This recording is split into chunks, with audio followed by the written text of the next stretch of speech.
G'day everybody, I'm Sundered Psyche and this is a werewolf.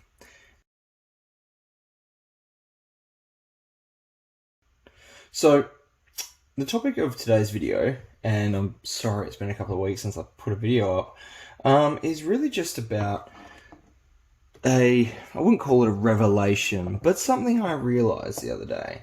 Now, I got some new ink recently, and whenever I get a new tattoo, and it's been a while, I always go on this little bit of a tattoo, what would you call it, rabbit hole on YouTube, watching videos, going on Instagram, get myself really sort of hyped up.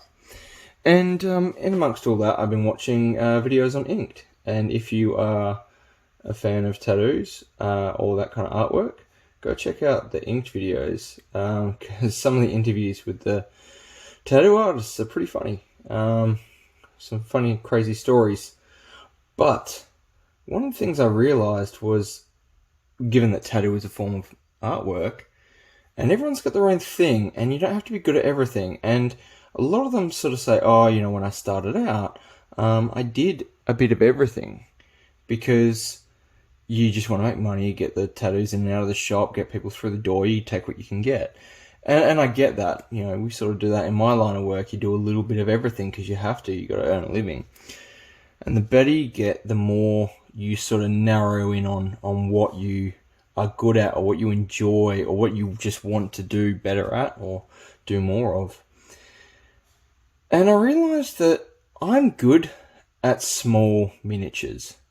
Single little miniatures, like this werewolf for Blood Bowl. That's what I'm good at.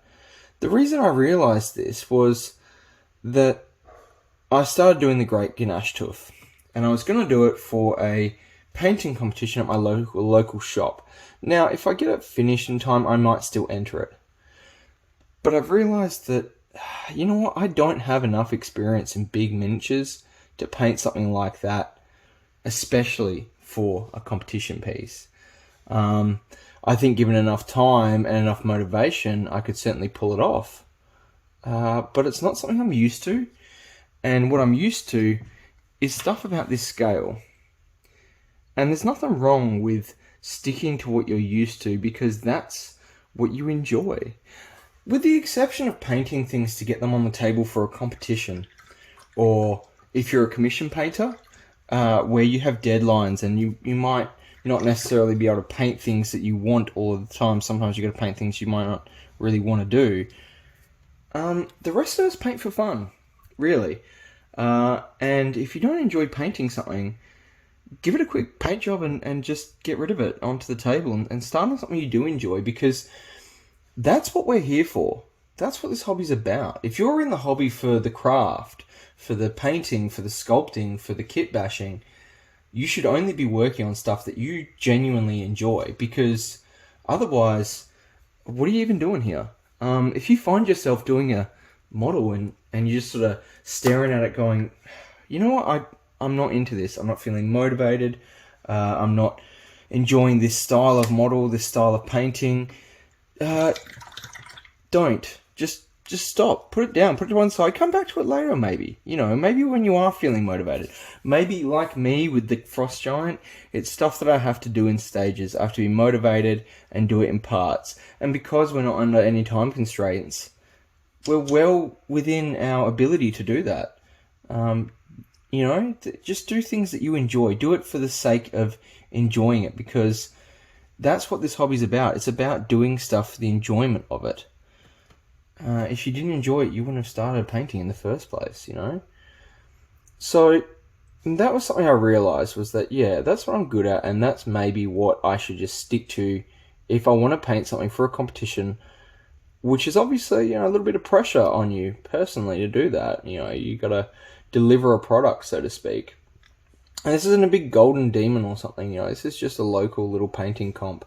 If anything, I more want to just paint something to put on the shelf so that my local store can have a few more models in there to display, because I want them to have a nice display. When they organise something, I want them to have a lot of people rock up. When they do a painting comp, I want them to have a nice display. And that's sort of more what I'm doing this for. I'm doing this to give them something to show, and maybe just show off my work a little bit. So ultimately, if you're not painting for fun, why are you painting? And if it's not for a purpose, like a comp or a commission work, why are you painting? Well, the other reason is you could be doing something to learn a new technique, and possibly that's why you're painting outside of your comfort zone. And for me, with the Great Ganesh Tooth, that is kind of the case. Techniques that I know I'm good at for shading and glazing and that sort of thing, they're not really working on the Great Ganesh Tooth. And I think they could work, certainly, but it requires some adaptation from what I'm used to. And so I'm just not doing that right now. I'm not feeling the motivation or the excitement to jump in and do that, to jump into a project, to learn new things right now. I'm kind of feeling like, you know what, I just want to paint a model in my comfort zone and have fun with it. And this happens to me a little bit in winter. I gotta admit, wintertime does this to me because it's cold, it's damp. I occasionally get anxiety issues, not terrible ones, just enough to make me uncomfortable in life and want to hide a little bit. And staying in my comfort zone and painting things that I enjoy when I'm feeling like that is important. It helps my mental health. I paint because I enjoy it. I also paint because it relaxes me. And if I'm feeling anxious or I'm feeling really stressed and I want to sit down at my table and paint something for the benefits that I've just mentioned, then I want to be doing something that is going to have that effect on me. I don't want to be painting something where I feel like I'm trying to deliver a product that isn't necessarily what I want to be doing, it's what I have to be doing. And I'm used to little things. I'm used to little miniatures. I'm really used to Blood Bowl teams. That's what I've sort of tailored myself into, is painting Blood Bowl teams. That's my jam. I love doing the bright coloured uniforms. I love the blood splatter. I love the fact that there's not a heap of skin on a lot of Blood Bowl miniatures, because originally I wasn't very good at skin, and now I'm okay at it. But I still prefer to paint cloth and fur and metal to skin. Skin tones can drive me a bit crazy. So, yeah, I guess that's the main message, is if you're not having fun, why are you doing it? And if you're doing it for a reason which you can't sort of escape, like I've said before, you can't help the fact that you've said yes to a commission, then you're going to have to find other ways to motivate yourself. And I might come up with a video for that in the future, and we can have a bit of a discussion about that topic. But yeah, that was the main thing I wanted to touch on, that if you're not feeling it, that's okay. If you're not doing it for, a job or something, it's alright to just put it down. It's perfectly acceptable to take that project, put it to one side and go, you know what, I'm going to deal with that later, because I'm just not feeling it right now.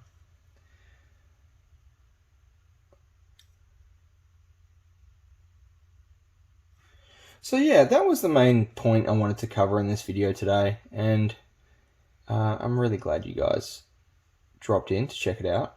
Not the longest topic, so if you want to stick around and watch me paint this werewolf for a little bit, by all means, keep watching the video. I'm gonna be working on his uniform, gonna do some rust effects, and yeah, we'll see what comes of it. So, for those of you who are sticking around to watch me paint the werewolf for a little bit, this is a slightly kit-bashed werewolf. He's from the Necromantic Horror Team, Games Workshop, for Blood Bowl, and I have a competition coming up soon, and I needed a Wilhelm Chaney model. Now, he is a star player werewolf for Sylvanian Spotlight keyword teams. I always want to run a third werewolf, because werewolves are just freaking awesome. And so I thought, you know what, I'll kit bash a werewolf together. I looked at some of the other models for werewolves. I even asked my mate to 3D print me a model, which looks kind of cool, and I'm going to paint that up as well and see how I like that. But for the time being, I'm going to use this guy. And what I've done to make him stand out in the field, he's going to have the same uniform as the rest of the team, the orange shirt, black pants with the green detail down the side. I've given him this spiked mask, which the rest of the werewolves on my team don't have. There's two options for the werewolf build. There's with and without the mask. Both my werewolves on my team don't have the mask, so that immediately makes him stand out. And I took a skull off the GW skull sort of accessories sprues that you can get in a little box, bunch of skulls. It looks like a troll skull.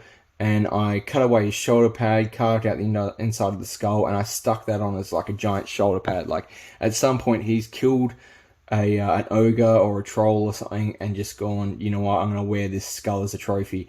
The inside of the skull was hollow, so I've actually filled that with green stuff to pack it out and sort of cover up the hole that let you view inside the void and see where I chiseled everything out with a blade. So yeah, I'm kind of happy with it. The other thing I've done for him is all his armor plates are rusted metal. Everyone else on my team has the black plates with the green trim, same as on the box art. This guy doesn't. Mainly because I want to give him the same uniform, like, because he's playing for their team, and I don't think I'll ever use him in any other team. I don't see myself buying an undead team. He's chucked on the uniform and gone, okay, cool. Well, I'm playing for you guys, so I'll wear your shirt and pants. But the rest of the armor and everything, it's his. He brought it along from home. So everyone else has got the black armor. He's got his rusted metal armor, which, might have been painted once, but, it's long since faded and rusted. And, yeah, that's the kind of look I'm going for. So when I started him, I gave him a Gracier undercoat. Was it Gracier? Or Mechanicus Standard Grey, sorry, the darker one. Then I dry brushed white highlights over it. And you can't really see it on the camera, but when I went over him with the Gore Grunter fur, is it Gore Grunter? Yeah. The contrast paint, the tips of the fur where I got with the white highlights kind of stood out a bit more, which is nice, given that it's a nice dark undertone with the paint. I've gone for brown because on his player card for Blood Bowl, he's got brown fur, and I might dry brush a bit of white around his snout and ears because that's sort of what he looks like on the artwork. And apart from that, that's really as far as the art process has gone. What I can't do with this base right now, and I might do later on, is the rest of the team have tombstones and pumpkins on their bases. And if you want to see that, jump over to my Instagram and check out my Necromantic Horror Blood Bowl team. I had them 3D printed, all the little pumpkins and tombstones that came up mint. I really like the look of them. I've run out of that, and my friend who has 3D printer and STL files regarding those particular things works away a lot and don't really want to hassle him at such short notice. So I'm just going to do the base very basic for now. The same muddy grey colour that I've done the rest of them, the same tufts of grass, but I'll leave a bit of a blank space so that I can add in the tombstone later if I get around to getting him to print me some more, which I probably will, because I got this little dude who is Scroll Half Height. He is also from my Necro team. I go hard on the Necro team. They are my favourite team. And this is Gretch the Ghoul, or Wraith or whatever. Oh, there she is. There we go. Overpriced for what she does in the game, in my opinion, but a gorgeous little sculpt. She needs a little bit of attention with some liquid green stuff there. Even by Forge World models, the standards, these two came out really nice. I don't know if they switched resin since last time I ordered, but this resin has a slightly shinier texture than the Rat Ogre I ordered from them a little while ago. I don't know if they've changed resins or something, but this stuff doesn't feel quite as brittle, and yeah, it's interesting. I really like her sculpt. In the past, Forge World hasn't always delivered for me, but those ones I'm really happy with.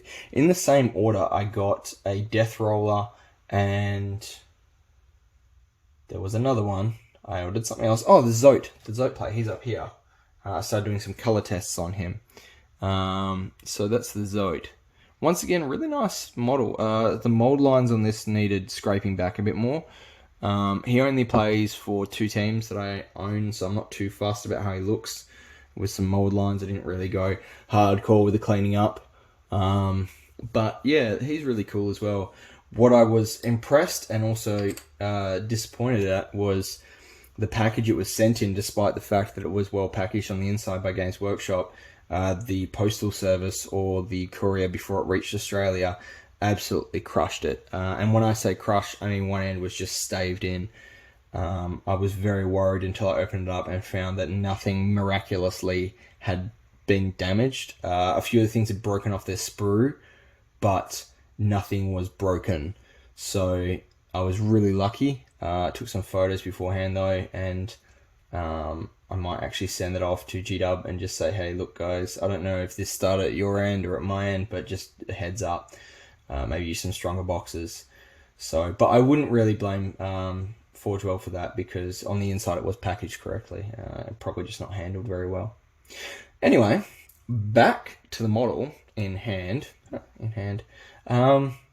Yeah, so what am I going to do now? Well, I might hit the green up again on his pants, give them a little coat, and slowly build that up.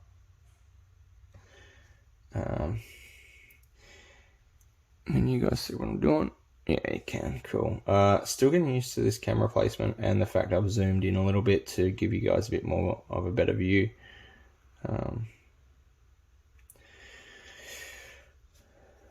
I messaged, who was it? Blackjack Legacy. Andy over there at Blackjack Legacy, and if you haven't seen his videos, I urge you to go check him out. He is a font of knowledge. And said, hey man, I really like the camera angle you got when you do your live stream painting. How have you achieved that? And he sent me a picture of this rig, and I was like, far out, I need to get me one of those, but don't really have the cash, the dollary dues for that right now, so future investment. But it's a cool rig. It sort of lets the camera sit over the top of where he's working and zoomed in. I don't think he uses his phone like I do though, so there's that. I might have to get an SLR if I want to go down that path, unless I can get a suitable phone mount that will get a similar quality of sort of stability.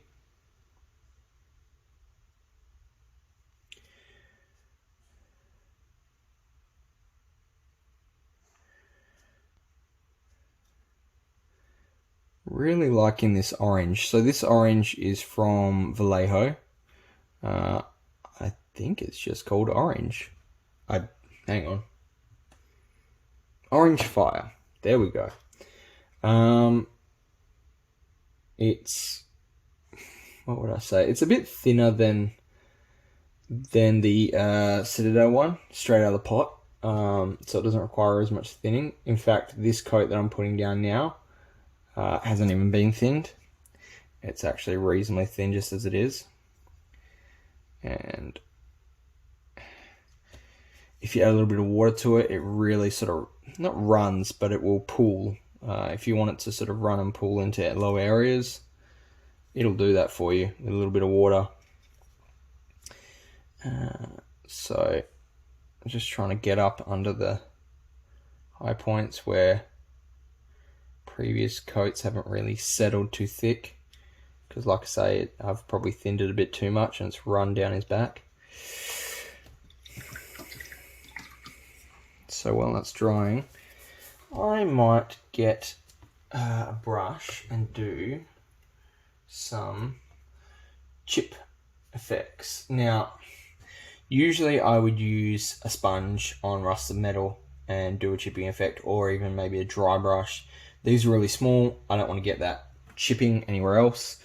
So I'm not going to do that. I'm going to use a normal brush, but I'm not going to thin my paint much. And, oh, no, that one. And this brush here, the tip isn't pointy right now. Oh, you can't see that. See how it's a little bit feathered? So what I'm going to do is sort of like a dry brush. I put a little bit on there. Oh, there's a hair. A little bit on there, and then because it's feathered, I just drag it across the metal and sort of like you would with a dry brush. Now this is really small, my camera might not pick up what I'm doing with it.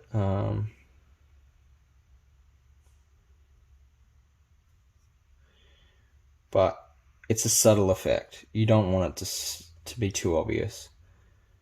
you know.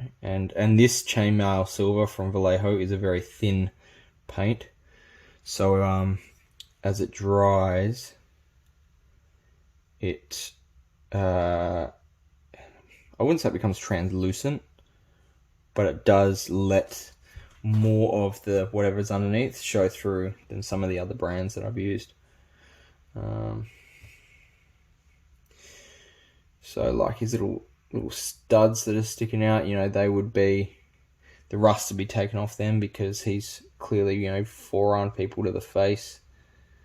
I'm sort of treating it a bit like an edge highlight. I'm just sort of going around where I think he would have taken damage, or at least impacted people. You know, those little studs he's definitely hit people with his hands, he's punched people. So along the front of his knuckle dusters there, that'd have lost a fair bit of rust from hitting things, but probably at the back, not so much. So yeah. Now he's got this sort of brace around his face. I'm gonna do up some of that, just lightly on the high points. Oh, that's probably a bit thick there, but that's alright because it's right in his snout, isn't it? Like he probably would have bitten someone and taken a chunk off the rust. I'll do his leg first. Headbutting the camera. I'll do his leg first, and then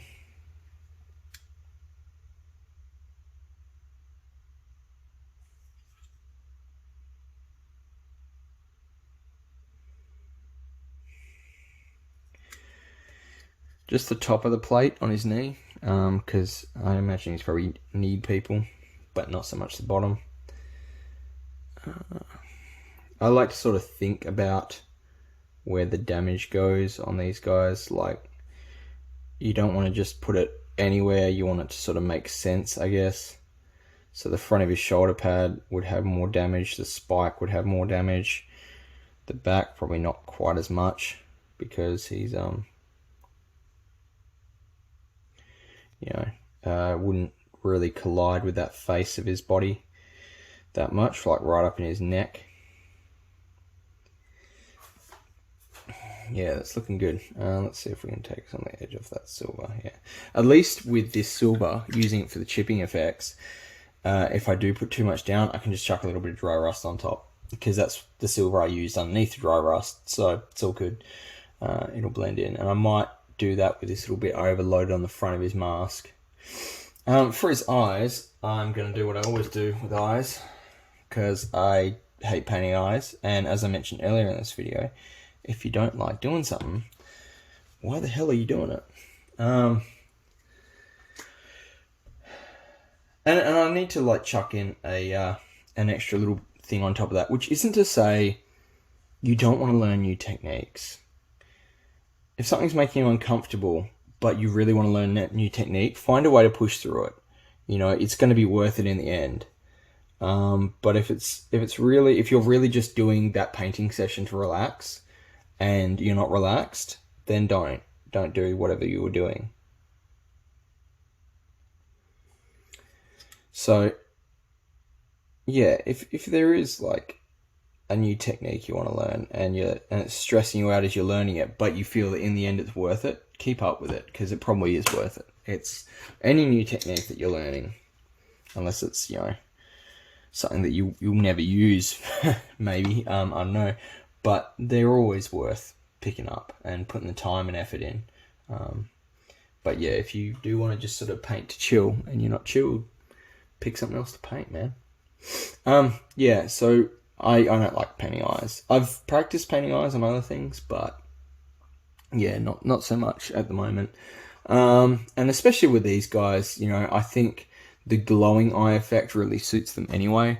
So I've chucked a little bit of green in his socket. Now that's really bright right now. What I'll do is, once it's dried, I'll chuck a wash over it, or like a really dark green contrast paint. And then that'll fill in around the socket, and hopefully I can dip out the middle with the brush, soak up some of the excess, and it'll just sort of fade it in. The Nuln Oil does it quite well. Some of the darker green paints do it quite well, contrast paints. So, alright, back to his sock. So you can see I'm sort of swapping around on body parts here, waiting for things to dry. I move and do something else. This orange paint on his sock is going to need 3 or 4 coats.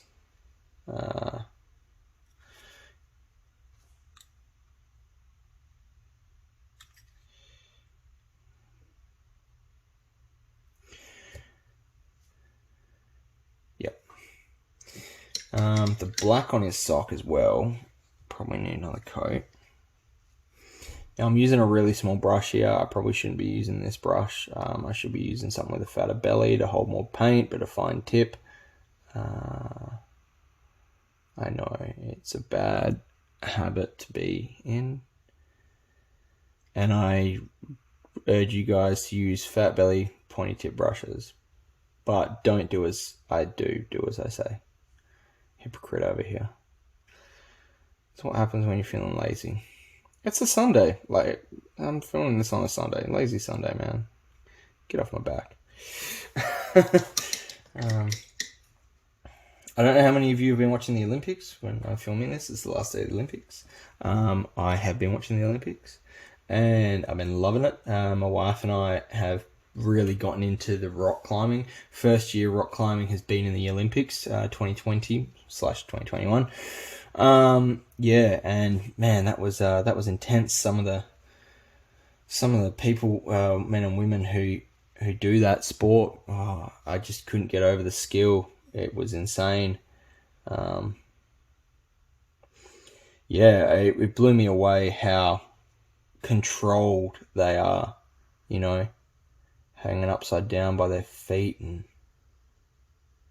I think lead was my favorite sport climbing event, the big wall, their final event for rock climbing. They had to start at the bottom, got 6 minutes to get to the top. You get points every time you get so far, that kind of thing.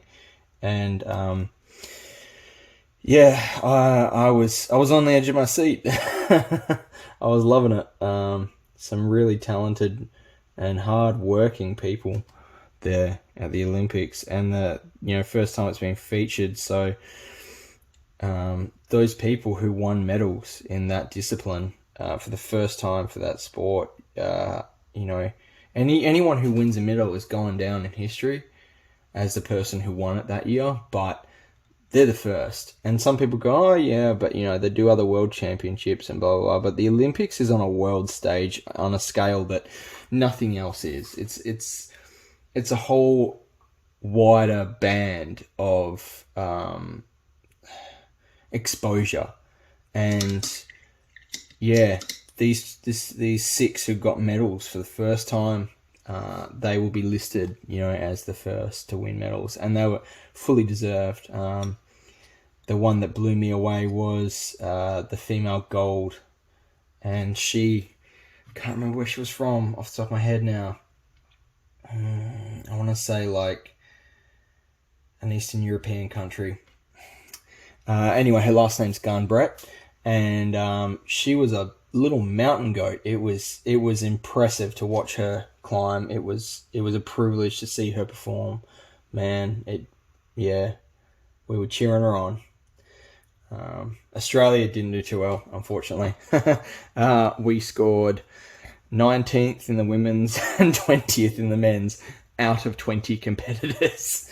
The Aussie athletes gave it their all, but they're the top. They're definitely in the top world climbers, but when you hit that stage, those climb walls are designed to beat you as the climber. So yeah, if you've been watching the Olympics and you've been enjoying stuff too, that's cool. I hope you've seen some things that impressed you or amazed you or inspired you. If you're a sporting person, I'm not a sporting person. I used to be really sporty. Used to do martial arts, a lot of martial arts. When my wife met me, I was training like 6 days a week, 2-3 hours a day, competing. I was really into it. These days, not so much. These days, I like to paint little dudes. It's less stressful on my body as well, which I find is a big thing. I'm just going to tilt this up a little bit so you guys can... Oh, there we go. How's that? It's a little bit better. Yeah, less stress on my body, less stress on my mind, trying to compete to like hit a due date, so to speak, you know. Feel great. Oh man, it's must feel great, and it does. It does feel great. You know, the thing that feels the best, and anyone who's competed will tell you this, is that moment when you're done. Especially if it's been worth it. If you won, and that sort of moment hits you where you realize you've won and all your hard work paid off. You know, and I had those moments. I've never won, but I placed. Then yeah, that definitely, like, it's just a relief, you know. Just to feel that relief and go, whew, it's over. I can go chill out. I can relax. I can unclench. Yeah. And I loved it. I loved martial arts. I loved competing. But I'm a weird kind of guy in that once I achieve something to a certain point, a lot of the time I'll lose interest in it. This hobby is probably a decent exception of I haven't lost interest in it, and I've achieved a lot of things that I've wanted to achieve. It comes and goes though. Sometimes I'll take like a couple of months off painting and just, you know, eventually come back to when I feel like it. But I feel like this has been my most stable hobby.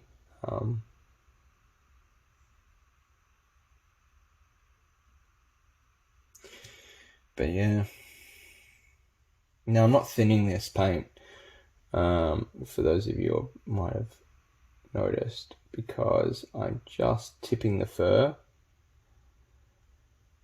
and there is a lot of little tips, and I don't want to have to do 2 coats, but I want it to stand out. So I'm very lightly, you know, you can almost do this with a pin, if it was flexible enough. Oh, sorry guys.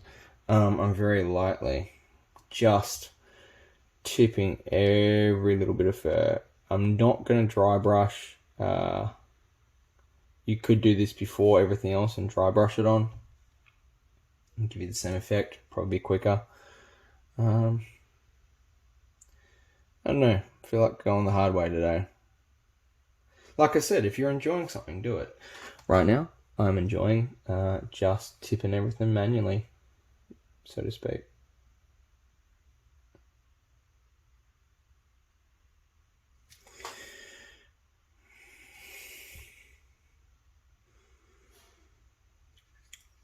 So anyone who's built and painted these guys will tell you that some of these sculpts are absolutely awesome. The flesh golems have a couple of options for the head, which actually make it, if you paint it differently each time, make it really sort of stand out in the field. The werewolves have this mask face option, and they have the non-masked face, but the pose is the same both times.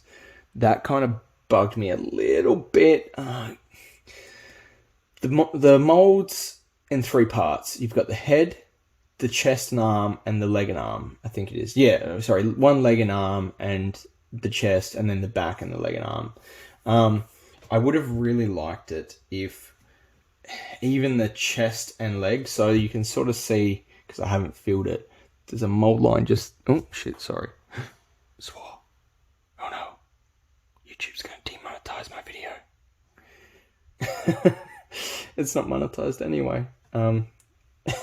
Yeah, you can sort of see the crack in the mold line in his crack, and it goes up to the arm and then sort of wraps around and goes under the shoulder pad there.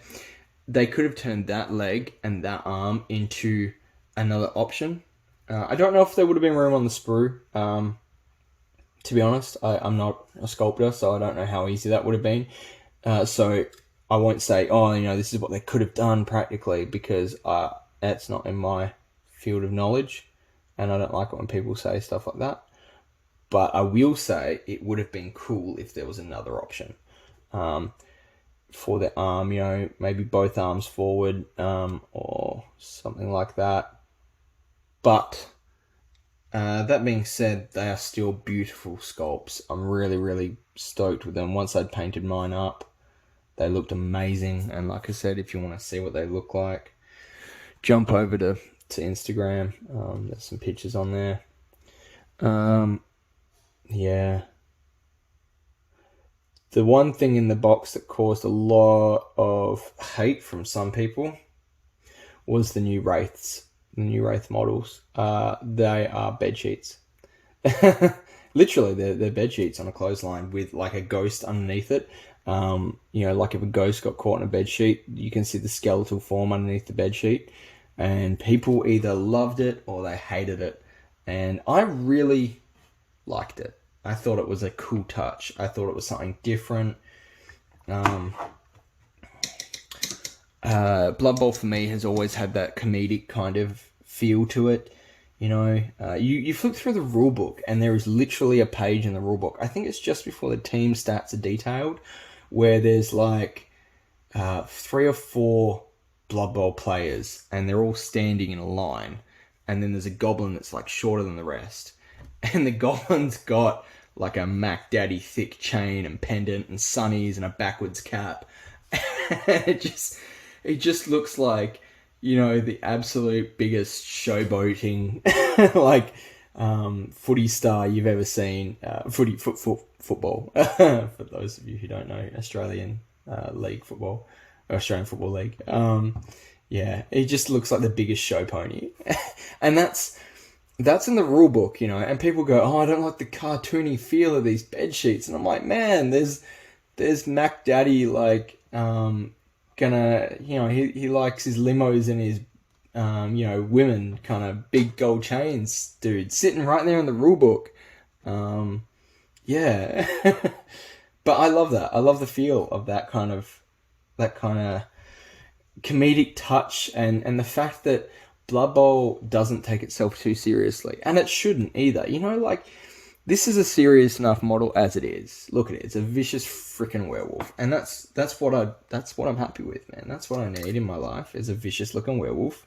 But you know, if there's some comedy in it, if there's a bit of storytelling, and you want to go to town with that and do something a little bit different with your team, and kit bash them to look a bit funny, or be doing something jovial, then do that. Like, a lot of people will name their Blood Bowl teams something hilarious, and I always make it a point to name my guys something funny, or like a pop culture reference. Like, my Necro horror team is called the Scooby Gang Villains, because, you know, like, there is guys with bed sheets, and in Scooby-Doo there's villains who are literally dudes under bed sheets. You know, one of the first episodes back in the late 60s, 1969, I think it was, first season, has a guy who's like an escaped magician villain dude, and he pretends to be a ghost, and he's a dude in a bed sheet, you know.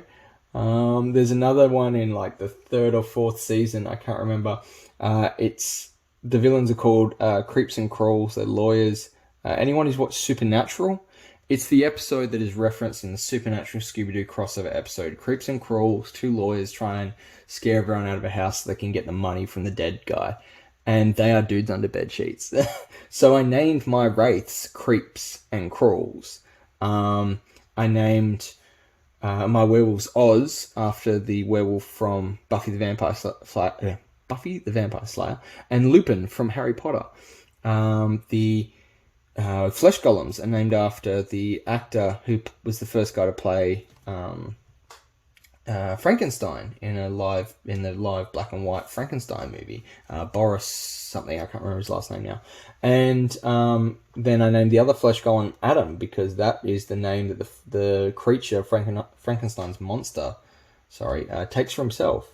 So yeah.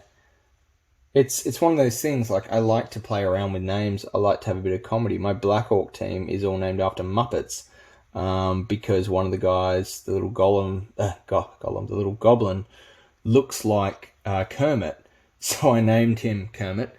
and then the rest of them just sort of fell into place. And they're called the Free Mupketeers, which is like got Black Orcs called Muppet names, and then the name of the team is the Free Mupketeers. Is the biggest mashup of like pop culture references, but I love it. It's part of the fun, and everyone I know who I game with, usually if they're gonna name their team, names them something stupid. Nothing wrong with that. Hey, it's all part of the fun. So yeah, those wraiths, sort of like, people were hating on them, saying they didn't like the new feel, the new look. People were hating on them because it took away the whites out of the rulebook, which was the previous position held by the wraiths. So the wraiths are the blockers of the team; they're the heavy hitters, and the whites held that position before the new edition came out. And people didn't like the fact that they swapped them out for, as far as anyone can tell, no good reason really. I like the change. People also didn't like them because they don't have hands. They literally have a skill called no hands, which means they can't carry the ball. That doesn't faze me. If I want ball carriers, I take werewolves and ghouls. You know, my wraiths are there to hit people. Like the flesh golems, they're not there to carry the ball, despite the movement 6. So, yeah. In fact, most of my touchdowns are scored with these guys, with the werewolves. A bit unconventional. Most people say they really like to use the ghouls. They like the ghouls for the scoring, for the touchdowns, ball carrying. I don't mind the ghouls. I use ghouls early game. I use them straight out of the gate to pick up the ball and then get it to my werewolves. And then I use my werewolves to get it down the field. I give my werewolves block and dodge. They can hit hard. They can get out of situations. They got claw. They break armor easily. And it means that the ball carrier, instead of having to be surrounded by people to protect them, can protect himself. At least that's always my plan. Doesn't always work, I'll grant you. But that's my thought process. That's my plan.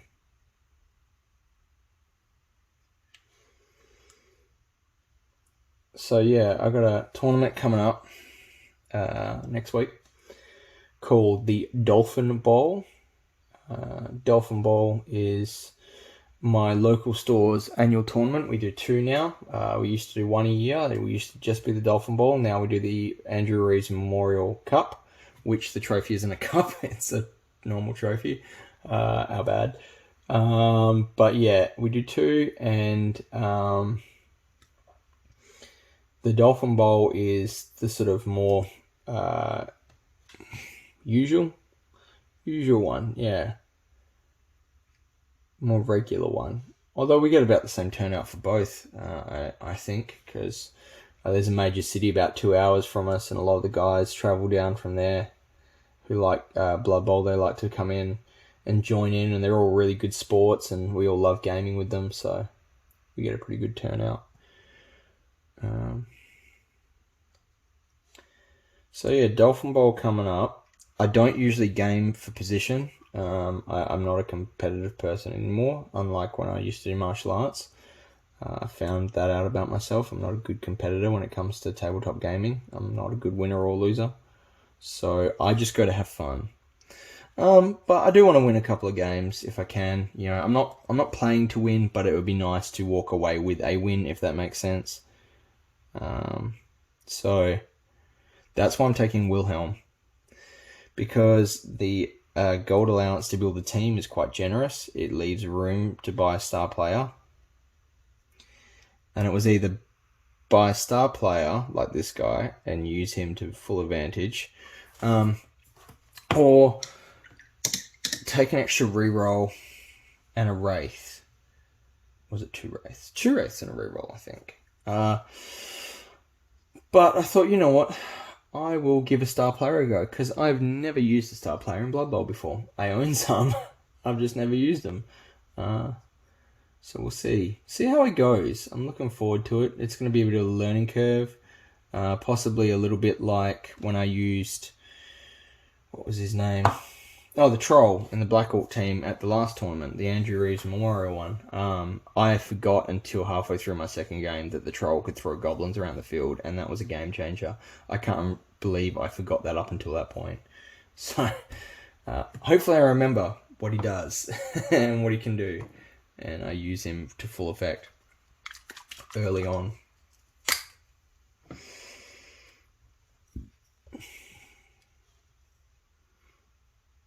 So, this is a bit of snakebite leather on his rope belt. There's a lot of brown tones on this guy, and I think given his brown fur, it could come across as too much. Especially with the rust. But I'm going for story here, not technical correctness, so to speak. However you'd phrase that. But yeah, I'm going for this is what he wears because this is what he wears, not this is what he wears because the colours match. I'm going to leave him there for the moment. I'm going to chuck something on him. No, I'm going to leave him there for the moment because I'm still a bit unsure as to what I want to do. Actually, you know what? What I will do before we go is I will thin out... Oh no, that stuff's rubbish.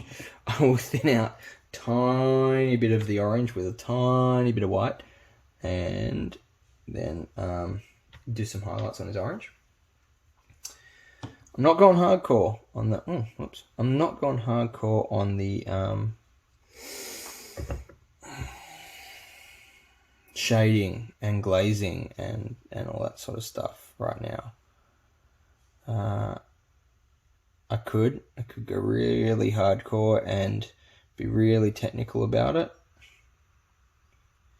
but I'm not gonna, because I don't really have the time and the patience. I got to use this guy soon. I want to make sure he's based. I want to make sure his name is painted on. I want to make sure that he is varnished, and once you get out of the painting stage, everything goes a little bit slower. Well, substantially slower, unfortunately. So yeah, I want to leave myself enough time during the week to get all this other bits and pieces on him done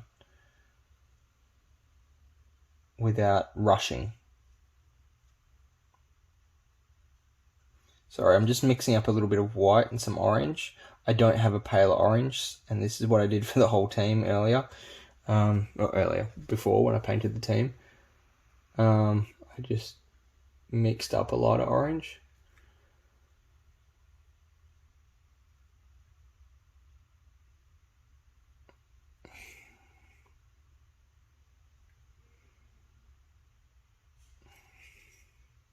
I'll probably end up doing a couple of coats of this light orange.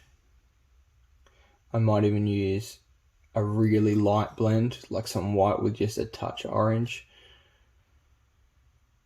And really pick out the highlights with that. But initially, it's just this.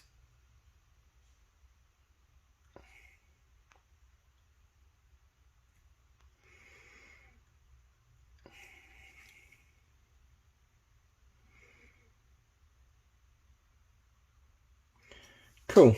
I think that'll do for now. I'll follow that line up a little bit. There we go. That's... Ooh, hang on. His sock.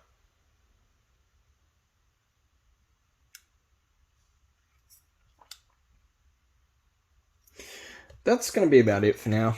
I know I didn't get heaps done while you guys were watching. As you all know, painting takes time. But thanks for joining me. And if you sat through the whole painting thing and didn't just come for the discussion at the start, or the talk at the start, that's really appreciated. I like it when you guys stick around and watch the whole video. It really helps the channel. Hit like, hit subscribe. I'm going to try and put stuff out more regularly again.